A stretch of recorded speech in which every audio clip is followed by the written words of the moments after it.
I went against my family's wishes to marry my wife, but now she's suggesting an open marriage. From the moment I met her, I knew she was someone special. My family, however, saw things differently. They warned me, pleaded with me, and even threatened to cut ties if I went through with marrying her. She's not the one for you, they'd said, you'll regret this someday. But love can blind you, and I was determined to prove them all wrong.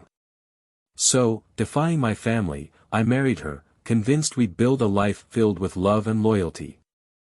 For years, I chose her over my family, standing by her through every challenge.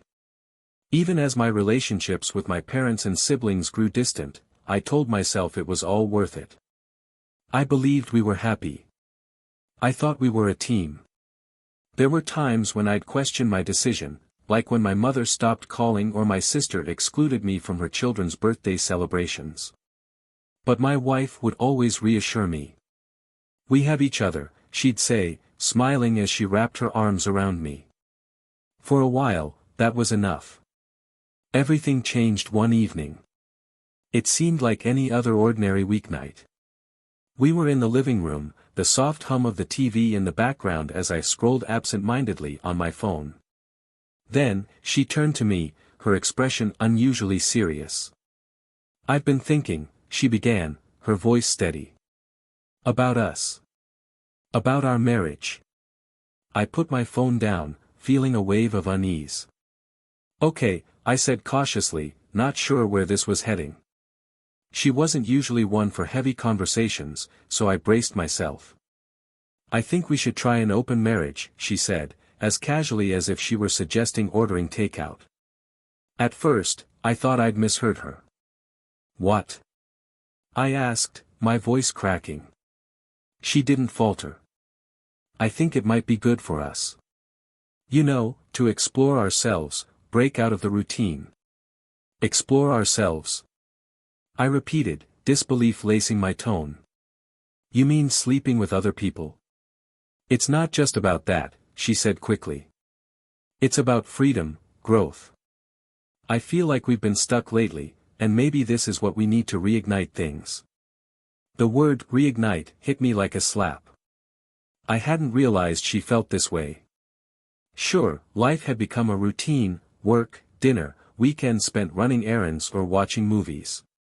But wasn't that just part of marriage? I thought stability meant we were okay. Clearly, I was wrong.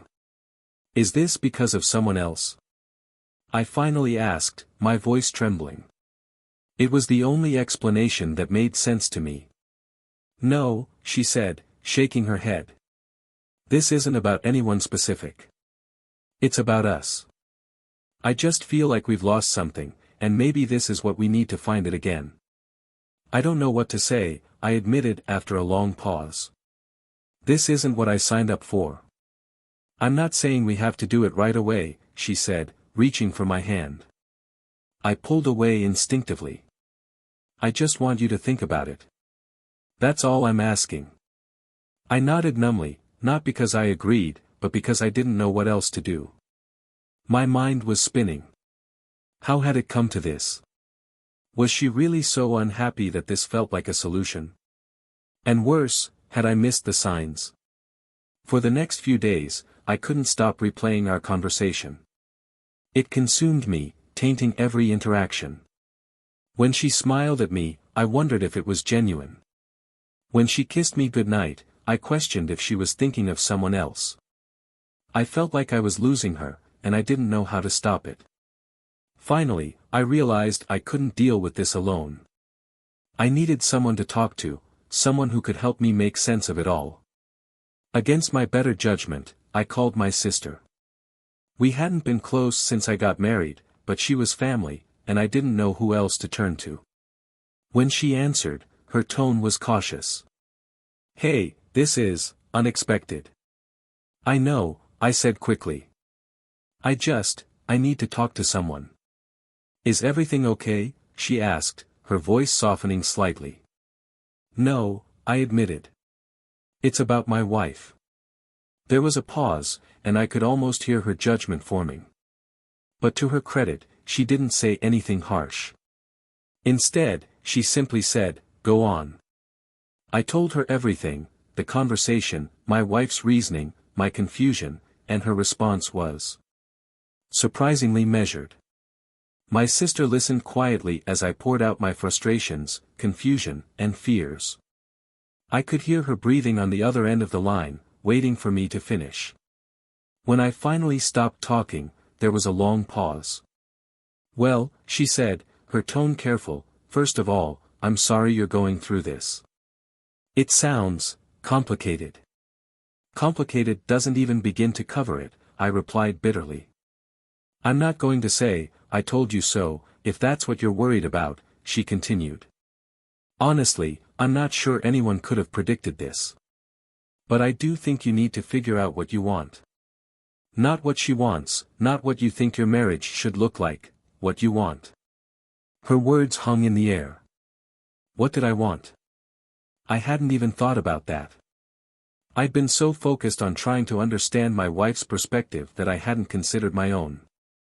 "I just don't know," I admitted. "I thought we were happy. I thought this was enough." "Maybe for you, it was," my sister said gently. "But it sounds like it wasn't for her. And that's not your fault, by the way. People change. Relationships evolve. The question is whether you can evolve together or if this is a crossroads." "A crossroads," I echoed, the word sinking in. "You think this could be the end?" "I don't know," she said honestly. "But I think you need to have a real conversation with her, one where you're not just reacting, but really listening and expressing how you feel. You deserve clarity as much as she does." Her advice, though painful, made sense. I thanked her, and for the first time in years, I felt a glimmer of the bond we used to share. As I hung up the phone, I realized I had no choice but to confront this head-on. That evening, I sat across from my wife at the dinner table, the weight of our unresolved conversation hanging in the air. She seemed nervous, avoiding my gaze as she picked at her food. Finally, I broke the silence. "We need to talk," I said firmly. She looked up, startled but expectant. "Okay." I took a deep breath, gathering my thoughts. "When you suggested an open marriage, it felt like a betrayal. Like the life we've built wasn't enough for you anymore." Her eyes softened, and she reached out to touch my hand, but I pulled back. "Please, just let me finish," I said. "I need to say this." She nodded, her expression unreadable. "I've spent the last few days questioning everything, our marriage, myself, even the sacrifices I made for us. I need to understand why you think this is the solution. And more importantly, I need to know if you still love me the way I love you." Tears welled in her eyes, and for a moment, I thought she might break down. But she held herself together, her voice trembling as she replied. "Of course I love you. I've never stopped loving you. But I feel like we've lost the spark, the excitement.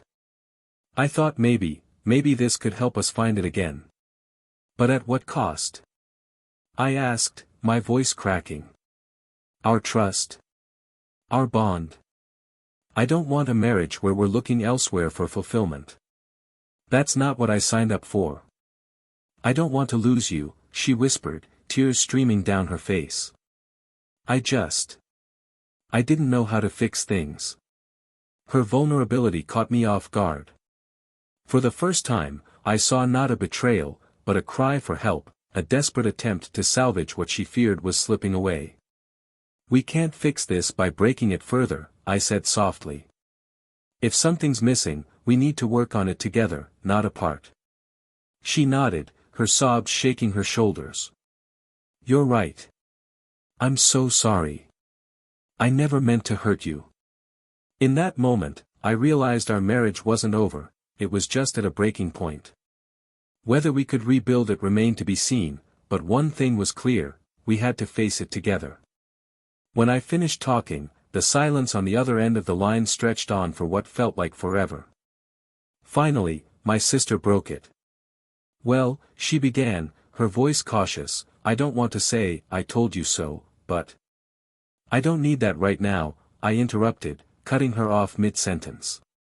"Fine," she replied, her tone softening once more. "But seriously, you have to ask yourself something important. Do you really want to be with someone who doesn't seem to value the life you've built together? Because from where I'm sitting, it looks like she's already checked out." Her words hit me harder than I'd expected. Could she be right? Had my wife already given up on us? And if that was the case, was there even a point in trying to fix things? That night, sleep eluded me.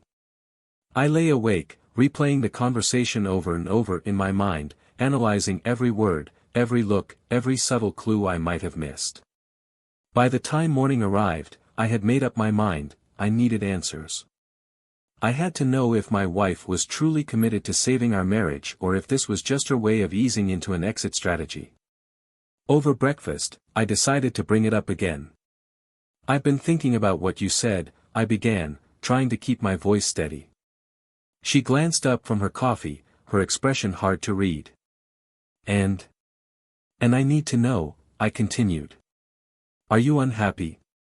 Really unhappy? Is this whole open marriage idea just a way to test the waters before you leave?" Her eyes widened, and for a brief moment, I caught a flicker of guilt in her expression. But she quickly shook her head. "No, of course not," she said, her voice trembling slightly. "I don't want to leave you. I love you. I thought this could make us stronger." I wanted so desperately to believe her, to trust that this was just a misguided attempt to fix our relationship, not a signal that she was already halfway out the door. But deep down, something in my gut told me there was more to the story. In the weeks that followed, things between us grew increasingly tense. We danced around each other, avoiding the subject but never truly addressing the growing rift between us. I tried to act as though everything was normal, but every time she left the house without me, I couldn't stop the thoughts from creeping in. Where was she going, and who was she seeing? The trust that had once been the cornerstone of our relationship had begun to crumble. And then, one evening, I stumbled upon the proof I didn't want to find. She'd left her laptop open on the dining table while she went upstairs to shower. I hadn't planned to snoop, but when I saw an email notification pop up, my curiosity got the better of me. I clicked on it, and my heart sank. It was from someone named David, and the messages weren't casual. They were flirtatious, suggestive, and far too intimate for my comfort. My hands trembled as I scrolled through the conversation. Each message felt like a knife twisting in my chest. This wasn't just her thinking about an open marriage, she had already started exploring her options. When she came back downstairs, I was waiting for her, the laptop open in front of me. Her face turned ashen when she saw what I was looking at. "Care to explain?" I asked, my voice icy and controlled. I didn't want you to find out like this," she stammered, tears brimming in her eyes. "Then how did you plan for me to find out?" I shot back. "Or were you just going to keep this little project a secret?" She broke down, tears spilling down her cheeks, but I couldn't muster any sympathy. I had sacrificed so much for her, for us, and this was how she chose to repay me. "I made a mistake," she sobbed. "I didn't know how to tell you." "A mistake?" I repeated, a bitter laugh escaping me. "This isn't a mistake. This was a choice. You chose to betray me." The argument that followed was the ugliest one we'd ever had. She tried to justify her actions, claiming she felt neglected, that she needed excitement, that she never meant to hurt me. But none of her explanations mattered. The damage was done. In the end, I told her I needed space. I packed a bag and left the house, unsure of where I would go but certain I couldn't stay there. The weeks that followed were some of the hardest of my life.